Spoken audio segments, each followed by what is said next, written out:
Well, it's here, a new all-time record. Also, what Congress is up to this week and what the president may be doing something soon to hopefully get an agreement.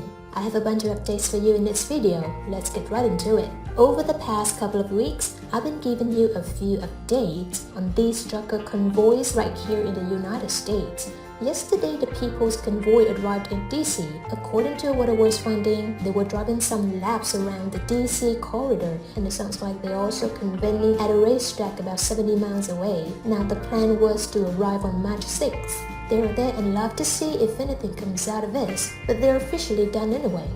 I'll let you know about that. So let's quickly talk about what is going on in Congress this week. Congress is back in session. As always, they have a bunch of their plate. Hopefully they can focus and get a few things done this week. One of the major issues in their plate this week is averting the government shutdown later this week.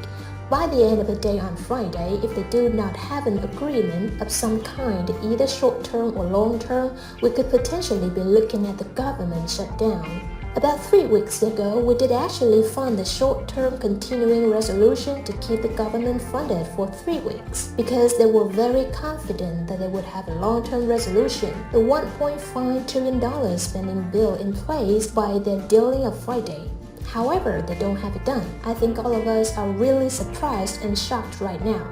So here's the deal, another short-term spending bill to keep the government funded for at least maybe a couple of more weeks, maybe a month. We're not really sure how long it's gonna be, but it looks like this long-term spending bill that they were very confident about having done by now.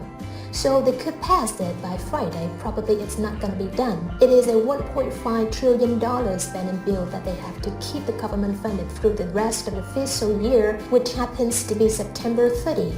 As the saying goes, Congress will be Congress. This is one of the major sticking points. To be totally fair, some things have changed globally in the last couple of weeks here since they actually came out, and they passed that last continuing resolution. However, it's a $1.5 trillion spending bill, but they're also attaching to it $32.5 billion of additional funding, $10 billion of which they want to send to Ukraine, and the other $22.5 billion they want to pass as indicated by the president for COVID.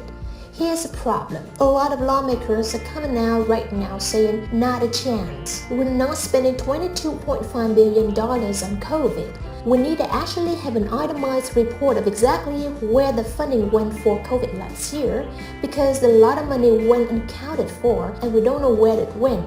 So we're not just going to approve another $22.5 billion to slot fund money that we have no clue where it's going. So the lawmakers are calling on a full review of where all that money went from last year in the COVID bill. The $1.9 trillion stimulus package, by the way, that's the one that contains those $1,400 stimulus checks. By the way, when I say COVID, it's not like a stimulus package. It's more like COVID money for pills, vaccines, treatments, masks, and all that kind of COVID stuff. Right now, as far as Congress goes, I keep you posted this week as we approach to Friday to see do they have a short-term deal or a long-term deal, but either way, they will have a deal of some kind. If not, they're going to be looking at a government shutdown at the end of the day on Friday. However, I do not foresee that happening.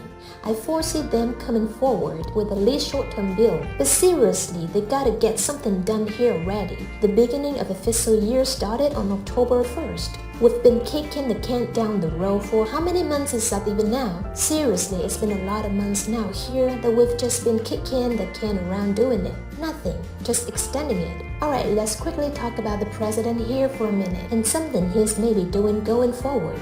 In the last video, I said oil prices is going substantially higher. The futures market opened up. Oil jumped significantly $139 a barrel in overnight trading.